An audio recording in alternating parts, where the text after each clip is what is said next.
આમ તો મેં કીધું કે ભાઈ બનાસકાંઠા જ્યારે હું લોકસભાની ચૂંટણી લડતી હતી તો ત્યાંના મતદારો 18 આલમ 36 કોમે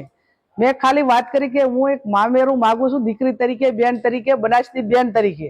અને સમગ્ર બનાસકાંઠાની જનતાએ એ ખૂબલે ને ખૂબલે વોટ આપીને એક જે સંસ્કૃતિ ને એક પરંપરા હતી એને સાચવી રાખવાનું કામ એ બનાસકાંઠાની જનતાએ 2024માં કર્યું। એ બનાસકાંઠાના પુત્ર, બનાસકાંઠાના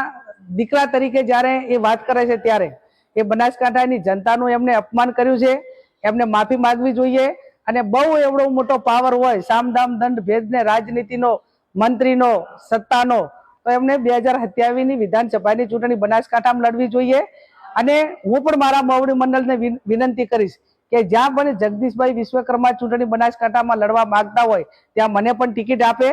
અને કદાચ મોવડી મંડળ મને ટિકિટ ના આપે તો બનાસકાંઠાનો કોંગ્રેસનો કોઈ પણ કાર્યકર એ જગદીશભાઈ વિશ્વકર્મા અમે ચૂંટણી લડવા તૈયાર છે, સક્ષમ છે। અને એ ટાઈમે બનાસકાંઠામાં જે એમણે જે ઉચ્ચાર્યા છે શબ્દો, જે અપમાન કર્યું છે, અને બનાસકાંઠાનું પાણી શું છે ને એ 2027માં ચૂંટણી લડે અને ત્યાં આવે, અને પછી બનાસકાંઠાની જનતા એ એમનામાં કેટલો દમ છે અને એમનામાં કેટલું પાણી છે, પાણી બતાવવાનું કામ એ બનાસકાંઠાની જનતા કરશે।